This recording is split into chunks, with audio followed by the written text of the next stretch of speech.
dispersed, some sold into slavery, some devoured by the Gentile nations because of mating,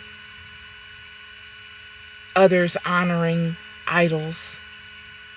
They would get overtaken by the Gentile nations because they would not be able to stay connected as a collective. Every single man and every single woman will go for self.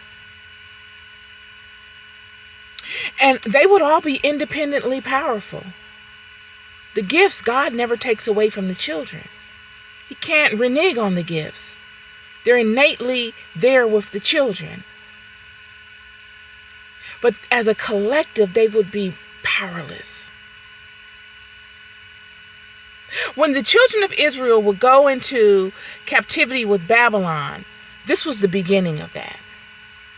The Babylonians would take all of the gifted children and put them in appointed positions within their kingdom. Perfect place for betrayal amongst one another. All of those that has particular gifts would get high-ranking positions. Look at Daniel, Meshach, and Abednego. They would get high-ranking positions in Nebuchadnezzar's kingdom because of their ability that they had spiritually. These are monumental people, y'all. I'm telling you, when you read the book of Daniel and you read Daniel's plight and his three brethren and what they were able to do with nothing, they were able to pull substance from the ether without having substance to offer outside of desire and alignment. They wouldn't have anything to offer. The ethereal, those spirits, even God himself, except for alignment and purpose. They would come to God and say, God, I need you to tell me King Nebuchadnezzar's dream, and I need you to interpret it for me while I'm a slave in another man's kingdom, while I'm not even on our soil. I'm out of my element. Friend, if you've ever dealt in the world of spirit, you will know how monumentally difficult this is. But it's simple if you got the right stuff. What Daniel would have is what those that will have that have a calling. And the children as a whole would have it, some more than others. Daniel wasn't the only one that had it. Daniel was the one that got up under the king. There were others that had such gifts that did not get up under the king, that went nameless, forever nameless through the annals of history, and wanted it that way.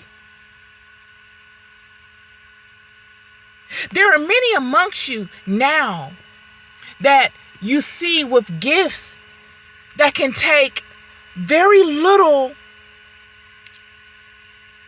information and gather much information.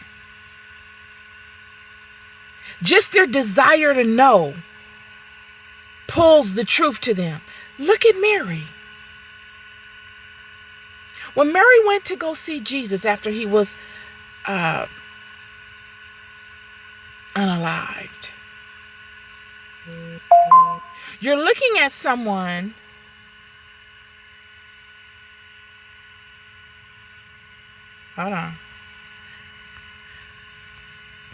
working with nothing but desire and love.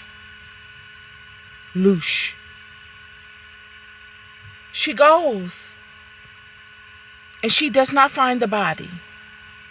She's not prepared to not find the body. She goes because she thinks she's going to find a body.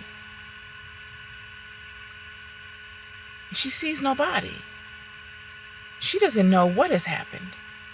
Has a Roman centurion come and removed him? Have looters come and is his body thrown on the side of somewhere? What is going on? And what does she do?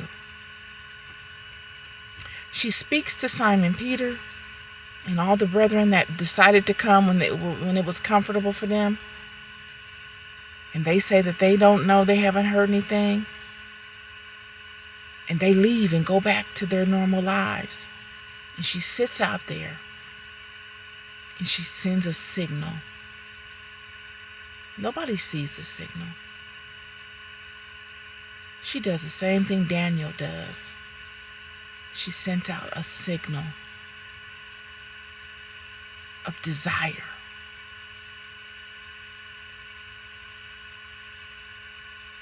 So powerful that what she desires must come. Cannot deny her. Daniel does the same thing. He sends out a powerful signal in prayer, he and 2 others, to petition God to tell him what another would see as impossible. This is not something that you do to psych yourself out so that you feel like, okay, I got the answer. God told me the answer. Yep, that's the answer. Got the answer. This is, I better have the answer.